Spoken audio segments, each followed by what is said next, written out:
Good Tuesday morning of Holy Week. Again, it's John's Gospel. And this is, again, it's the same story. It's where they're at the table on Holy Thursday night. And you're going to see here, again, active betrayal by Judas. He's going to take off, okay? But Peter is going to make a protestation that he will fail to live up to. Peter is every man. He's everyone. I love St. Peter. He gives me solace because when I look at him and I think he's Joe Average, it's just like the rest of us. And that's what makes him so great, because his own stumbling ways are our stumbling ways. He's beautiful in that sense. He's not perfection. He's anything but he's beautiful. St. Pete's beautiful. I took his name for confirmation, not because it was my brother's name or my grandfather's name, because I thought I'd catch more fish, but that didn't work out. Not that I'm superstitious or anything, but I thought if I had Peter as he was a great fisherman, I could catch more fish. It did not help. I can just say that. Anyway, it's just a sidebar. But here's the reading, okay? This is really a tragic reading, actually. It's sad. It's 13th chapter of John. He said, reclining at table with his disciples, Jesus was deeply troubled and testified, amen, amen, I say to you, one of you will betray me. The disciples looked at one another at a loss to whom he meant. One of his disciples, the one he loved, was reclining at Jesus' side. So Simon Peter nodded him to find out whom he meant. He leaned back against Jesus' chest and said to him, Master, who is it? Jesus answered, the one to whom I hand the morsel after I have dipped it. So he dipped the morsel and took it and handed it to Judas, son of Simon the Iscariot. After Judas took the morsel, Satan entered him. So Jesus said to him, what are you going to do? Do quickly.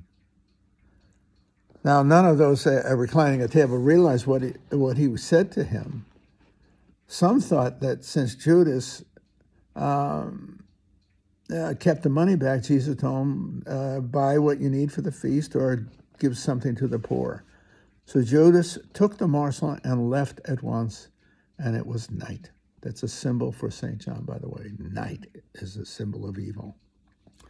When he had left, Jesus said, now is the Son of Man glorified, and God is glorified in him. The passion has now begun. See? Yeah. And God is glorified in him, God will also glorify him in himself. If God is glorified in him, God will also glorify him in himself, and he will glorify him at once. My children, I'll be with you only a little while longer. You will look for me. And as I told the Jews, where I go, you cannot come. So now I am saying it to you. But Simon Peter said to him, this is a great line, Master, where are you going? Jesus answered him, where I'm going, you cannot follow me now, though you will follow later. Peter said, Master, why can I not follow you now? I'll lay down my life for you. Jesus said, you'll lay down your life for me? Amen, I say to you, the cock will not crow before you deny me 3 times. See, that's powerful. He's going to say, yeah, Pete. Yeah, Pete. Yeah, you're going to die for me. You're going to turn on me right away. That's a powerful scene when the woman comes up to him and says, ain't you one of us? Who, me? I don't even know this guy, And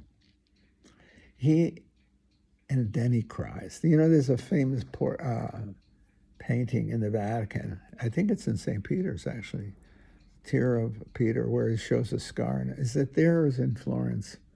It shows he cried so hard that he has a scar in his face from the tears after he betrayed Christ. See?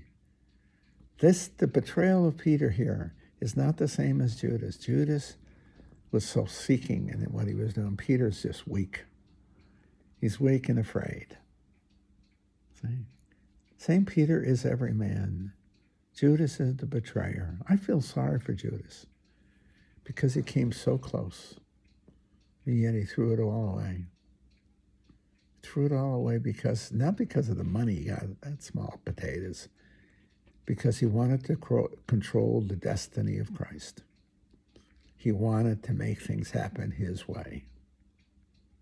And he did. And in so doing, he rejected the passion of Christ. Peter comes close to it, but then in the end is faithful. Judas says no. It's sad. It's a terrible story. I look at Judas all the time because I think that's betrayal. And everyone is capable of that betrayal. It's putting our will before the will of the Father, before the will of God. You see? Christ in the Garden of Gethsemane is terrified about what he's getting into. And he had good reason for it. But he's faithful. Not my will, but yours be done. See, your will be done. Judas wanted his will done. And it was not a bad will. He wanted to have the power of, I don't know how to say it. He wanted the redemption his way. And he wanted to be part of the playing off of power, the opposite of the cross. St. Peter comes as close to Judas in that regard. But Peter, in the end, embraces the cross. Judas commits suicide. Instead of seeking redemption and forgiveness, Judas kills himself. Peter seeks redemption. He seeks forgiveness his way. How many times I tell you I'm sorry, Do you love me, Peter? Yeah, I love you. Hey, I told you that. I love you. See? Peter's beautiful. Sad. Judas is sadly very ugly at this point because he chooses himself. And in so doing, he chooses his wisdom over the wisdom of Christ. And it makes him the bad guy of history. I hope, honestly, in my own thought, I hope Judas is forgiven in paradise because he commits the sin of pride, of vanity. And so much, in all of us, there is a Judas in all of us, as there is a St. Peter in all of us. Hopefully we will choose like Peter, stumbling but choose like Peter. Choose to be faithful, not unfaithful like Judas. But we are capable of infidelity.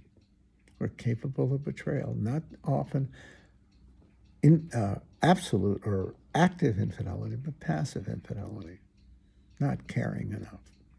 I said that yesterday. But to me, it's just can be as serious because you can, by inaction and lack of caring, not to do something wrong, but not to do the right thing, we can end up withering away the intimacy and the intensity of our lives, especially with our partners in life, our spouses, our friends.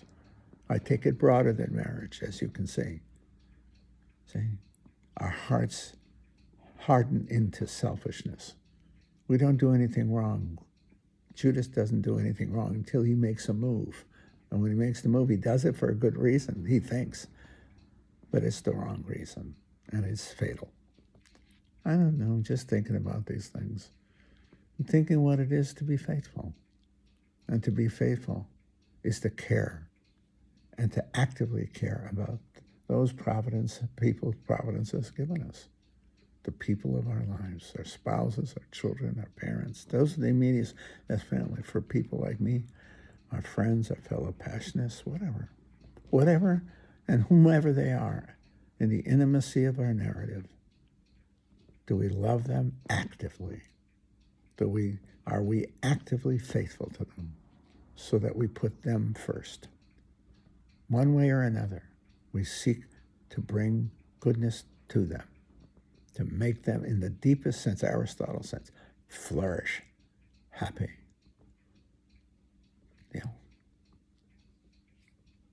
Do you bring joy to their hearts or peace, whatever? Are they better in their lives because you are in their lives, because you have made them better just by being there? That's the question. I think we'll all have to answer for that. What difference did you make?